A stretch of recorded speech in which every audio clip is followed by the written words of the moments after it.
মেয়ে মানুষ প্রতিদিন সকালে উঠে কি করে, যে সকালে ফজর নামাজ পড়ে নিলাম, তারপর একটু তাসবিহ পড়লাম বসে বসে, তারপরে বলতেছি না কাজ শুরু করে দিয়ে যে দেখেন ধুইয়া এই যে লাল শাক ভাজি করে নিলাম। লাল শাক ভাজি হয়ে গেছে, ভাত রান্না করে ফেলেছি, ডিম ভাজি ফেলেছি, সকালে রান্না হয়েছে।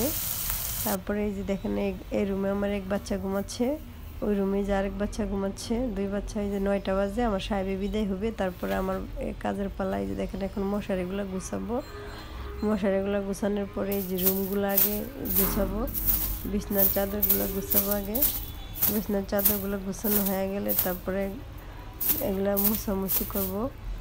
2 রুমের রুম গুছানোর পালা। দেখেন কি করা লাগে সকালবেলা। মেয়ে মানুষের ঘুমোতে কেউ বসে থাকতে পারে? বসে থাকতে পারে না, কাজ আর কাজ। এই যে দেখেন এখন এই যে 3টা গুছানো হয়ে গেছে। এখন এগুলা দেখেন মেয়ে মানুষেরা বসে থাকে না। তারপরে আজকে আবার বৃহস্পতিবার, আমি আবার রোজা রাখছি। আমি চেষ্টা করি সপ্তাহে 2টা রোজা রাখার জন্য।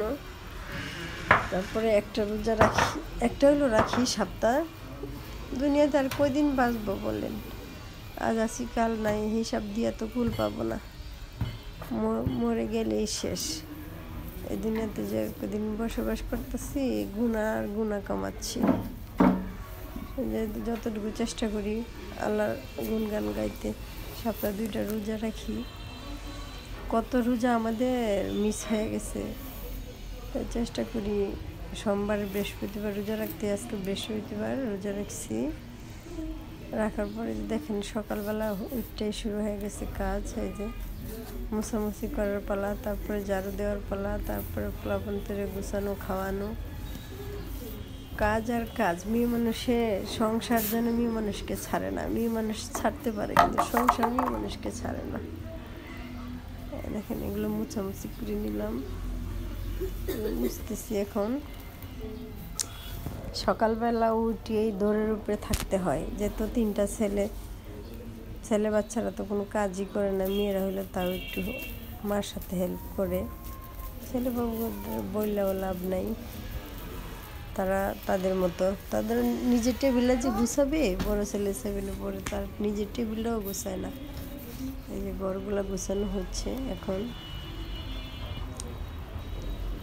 ঝাড়ু দেওয়ার প্লান, 3-4টা রুম গুছায় রাখা, বাচ্চা কাচ্চাকে গোসল করানো, খাওয়ানো, আবার তাদের ঠিক মতো ঘুম পাড়ানো। একটা মেয়ে মানুষ হয়ে 4টা-5টা মানুষকে সামলায় রাখতে হয়। আবার দেখুন এই যে 2টা মুরগি পালি, তারাও আমার কাছে খাবার চাচ্ছে। এই যে দেখেন তাদেরকেও খাবার দিচ্ছি, তাদেরকেও দেখতে হয়। এই দেখেন এই যে গাছ লাগাচ্ছি, কি গাছ এগুলো জানেন? রসুন গাছ। যখন আমি স্যুপ রান্না করি তখন এই রসুনের পাতাগুলো দিই। এই যে বাচ্চাগুলোর মুখ ধুয়ে দিলাম, তাদেরকে আমি খাওয়াবো। যেহেতু আমার বাচ্চার পরীক্ষা চলতেছে, নাহলে তারা 7:30।